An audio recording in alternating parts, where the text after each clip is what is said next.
આ તરફ નવસારી શહેરમાં 24 કલાકમાં 15.5 ઇંચથી વધુ વરસાદ વરસ્યો છે। ભારે વરસાદને કારણે શહેર આખું જળબંબાકાર થયું। શહેરમાં અનેક રસ્તાઓ બંધ થયા હતા। રાજ્યના ધોરીમાર્ગ અને જિલ્લા પંચાયત તાલુકા હસ્તકના રસ્તાઓ બંધ થયા। નવસારીમાં 16 ઇંચ, જલાલપુરમાં 11 ઇંચ, ગણદેવીમાં પડ્યો હતો 8 ઇંચ વરસાદ।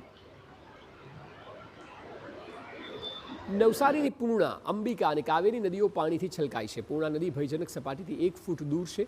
પૂર્ણા નદીની સપાટી 22 ફૂટ જ્યારે ભયજનક સપાટી 23 ફૂટ છે। અંબિકા નદીની સપાટી પણ 25 ફૂટ છે, ભયજનક સપાટી 28 ફૂટ। કાવેરી નદીની સપાટી 14 ફૂટ જ્યારે ભયજનક સપાટી 19 ફૂટ છે। શહેરમાં પડેલા વરસાદને કારણે હજી પણ 50થી વધુ રસ્તાઓ બંધ છે।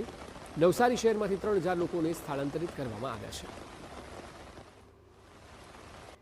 તો પૂરને કારણે શહેર આખું પાણી થઈ ગયું છે। 15 જેટલા વિસ્તારો હજુ પણ પાણીમાં ગરક છે।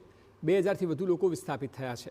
3 નદીઓની સપાટી વધતા સર્જાઈ છે સ્થિતિ। શહેરના પૂર અસરગ્રસ્ત વિસ્તારોમાં Bandar road, Raichand road, Shantadevi road, Kashiwadi ring road, Navinnagar, Rangoonnagar, Gadhewan, Karishma garden, Yashvin પાછળ વિસ્તાર, રામલમોરા, કાછિયાવાડી, જૂના થાણા ખાડા વિસ્તાર, CR પાટીલ સંકુલ, બાલાપીર દરગાહ, રેલ રાહત કોલોની, દશેરા ટેકરી, રામજી ખત્રીનો સમાવેશ થાય છે।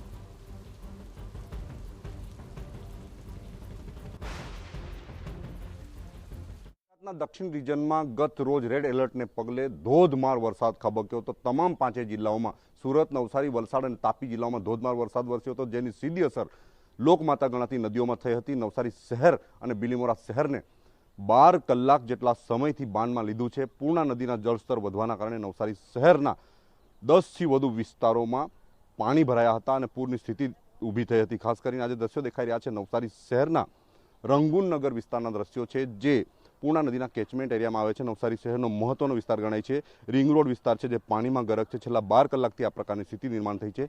જ્યાં જુઓ ત્યાં પાણી જ પાણી દેખાઈ રહ્યું છે। પૂર્ણા નદીનો જે કેચમેન્ટ એરિયા છે, એ કેચમેન્ટ એરિયામાં ધોધમાર વરસાદ વરસ્યો છે, જેને લઈને પૂર્ણા નદી ગાંડીતુર બની હતી। આજે દ્રશ્યો દેખાઈ રહ્યા છે નવસારી શહેરના રિંગ રોડ વિસ્તારના દ્રશ્યો છે, રંગૂનનગર વિસ્તારના દ્રશ્યો છે। એ સમગ્ર નદી કાંઠાનો જે વિસ્તાર છે હજુ પણ પાણીમાં ગરક છે। 12 કલાકથી આ પ્રકારની સ્થિતિ નિર્માણ થઈ છે। બીજા દ્રશ્યો દેખાઈ રહ્યા છે એ મિથિલાનગરી વિસ્તાર છે। મિથિલાનગરીમાં 5000થી વધુ ઘરો છે અને 25000થી વધુ લોકો આ વિસ્તારમાં નિવાસ કરે છે, જેઓ ગત સાંજથી એટલે કે 12 કલાકથી નવસારીથી સંપર્ક વિહોણા બન્યા છે, જેને લઈને એમની સ્થિતિ જે કંઈક બગડી છે। ઘરોમાં પાણી 4 ફૂટથી લઈને 5 ફૂટ જેટલા પાણી ભરાયા છે। હજુ પણ સ્થિતિ યથાવત છે। નવસારી શહેરના અલગ અલગ વિસ્તારોમાં જે પ્રકારે પૂરની સ્થિતિ નિર્માણ થઈ હતી, લોકોને સ્થાનાંતરિત કરવાની આવશ્યકતા ઊભી થઈ હતી। નવસારી જિલ્લા તંત્ર દ્વારા શહેરના હિતમાં શહેરીજનોને બચાવવા માટેની કવાયત હાથ ધરવામાં આવી હતી। કંટ્રોલ રૂમ શરૂ કરવામાં આવ્યો છે। હજુ પણ પૂર્ણા નદીના પાણી ઓસરવાનું નામ નથી લેતા અને ખાસ કરીને મહત્વના જે વિસ્તારો છે એમાં ભેસતખાડાથી લઈને રિંગ રોડ અને મિથિલાનગરી જેવા ખાસ મહત્વના વિસ્તારો છે, હિદાયતનગર એ વિસ્તારો હજુ પણ પાણીમાં ગરક છે। જ્યારે ભરતીની શરૂઆત થશે ત્યારે ફરીથી થોડાક પાણી સ્થિર થઈ શકે, પરંતુ હાલ રાહતના શ્વાસ એટલા માટે છે કે જળસ્તરમાં ઘટાડો થઈ રહ્યો છે અને નવસારી શહેરની સ્થિતિ ક્યારે થાળે પડશે એની રાહ જોઈને હવે લોકો બેઠા છે। નિલેશ ગામિત, TV9 નવસારી। તો આપણે સાંભળ્યું તે મુજબ નવસારીમાં પૂરના પાણી કેટલાય વિસ્તારોમાં ભરાયેલા છે। શહેરનો 40% હિસ્સો હજી પણ પાણીમાં છે। રિંગ રોડ પર આવેલા લોખંડવાલા વિસ્તારમાં 5 ફૂટ સુધી પાણી ભરાયા છે। 500થી વધુ ઘર સંપર્ક વિહોણા થયા છે।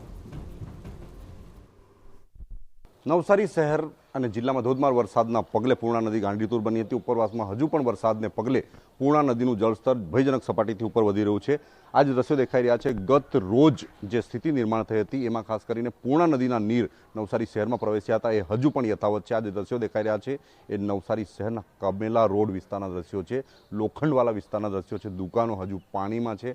2 ફૂટ જેટલું પાણી ઘરોમાં છે અને આ જે અલગ અલગ નીચાણવાળા વિસ્તારો છે એમાં 4થી 5 ફૂટ જેટલું પાણી ભરાયેલું પડ્યું છે, જેને લઈને લોકોની સમસ્યામાં વધારો થયો છે। આજે કંઈક નદી કાંઠા વિસ્તારમાં આવેલા જે કંઈક વિસ્તારો છે તેની સ્થિતિ ગંભીર દેખાઈ રહી છે। છેલ્લા 12 કલાકથી આ જ પ્રકારની સ્થિતિ નિર્માણ થઈ છે। જે વીજના થાંભલા છે ત્યાં પણ પાણી ભરાઈ ચૂક્યું હતું। એટલી જે કંઈક ઝડપથી પાણી આ વિસ્તારમાં ભરાયા હતા, એટલા વધારે પાણી ભરાયા હતા, જેને લઈને લોકો જે કંઈક મુશ્કેલીમાં મુકાયા છે। 12 કલાકથી આ વિસ્તારના લોકો પાણીમાં જે કંઈક અલગ અલગ વ્યવસ્થા વગર બેઠા છે। વીજળી અને પાણીની જે કંઈક વ્યવસ્થાના અભાવે સમસ્યામાં વધારો થયો છે। આ વિસ્તારમાં દર વર્ષે આ પ્રકારની સ્થિતિ નિર્માણ થઈ છે। આ વિસ્તારના લોકો સમસ્યાનો સામનો કરવા માટે મજબૂર બન્યા છે. આ વિસ્તારના કેટલાક યુવાનો છે, એમની સાથે પણ વાત કરવાનો પ્રયાસ કરીશું કે જેઓ આ વિસ્તારમાં રહે છે અને ખાસ કરીને દુકાન ધંધા રોજગાર કરે છે. એમની સાથે વાત કરીશું. કેવી સ્થિતિ હતી ગઈકાલે તમારી? ગઈકાલે બહુ પાણી હતા સાહેબ. અહીંયા તો પાણી એટલા ભરાઈ જાય, 5 થી 6 ફૂટ પાણી ભરાઈ જાય છે સાહેબ. અને અહીંયા પાણીમાં નુકસાન જ છે, દર વર્ષે નુકસાન જ આવે છે. તમારી દુકાનમાં કેટલું નુકસાન? દુકાન અંદર ઘણું બધું નુકસાન થઈ ગયું. પાણી ભરાઈ ગયેલા મશીનથી, આથી મને ખુરશી બધું જ પીલાઈ ગયું છે સાહેબ. હા, અને ઘણું પાણી આવે છે, દર વર્ષે જ પાણી આવે છે. ઓકે. હા જી સર. ઓકે. આ વિસ્તારમાં કેટલા લોકો રહે છે અને કેવી તકલીફો પડે છે દર વર્ષે? આ વિસ્તારમાં વધારેથી વધારે લોકો રહે છે, જેની કોઈ ગણતરી જ નથી. ને દર વખતે બધાનું બહુ બધું જ નુકસાન થાય છે. ને મારી દુકાન પણ ત્યાં છે, મારી દુકાન પણ બહુ એટલે 6 ફૂટ 7 ફૂટ હતું રાતના પાણી, ને વધારેમાં વધારે નુકસાન થયેલું છે. બરાબર. ત્યાં કોઈ દર વખતે તંત્રમાંથી કોઈ આવેલું હતું આપણી પાસે? નહીં, આપણું કોઈ નથી આવ્યું, કોઈ નહીં આવ્યું. નથી જોવા માટે બી કોઈ આવ્યા માટે નહીં. નહીં, કોઈ નથી આવેલું છે. આપણે એમ જ છે બસ ખાલી. ત્યાં પાણીમાં બેહેલા છે 12 કલાકથી. જી. તો ખાસ કરીને જે 12 કલાકથી વધુ સમય વીતી ગયો છે, કોઈ આવ્યું નથી અને પોતે જે સુવિધાઓ વગર, ખાસ કરીને પાવર એ ખૂબ મહત્વની જરૂરિયાત હોય છે, પરંતુ ડીપીમાં પણ પાણી પેસી જવાના કારણે પાવર સપ્લાય બંધ કરવામાં આવી છે. આ જે કમેલા વિસ્તાર છે એની સ્થિતિ દર વર્ષે આ જ પ્રકારે નિર્માણ થાય છે અને લોકો અપેક્ષા રાખી રહ્યા છે કે વહેલી તકે પાણી ઓસરે અને પોતાના ઘરોમાંથી બહાર નીકળી પોતાની સુવિધાના જે કંઈક સાધનો છે એ વસાવી શકે. નીરજ ગામી, TV9 નવસારી.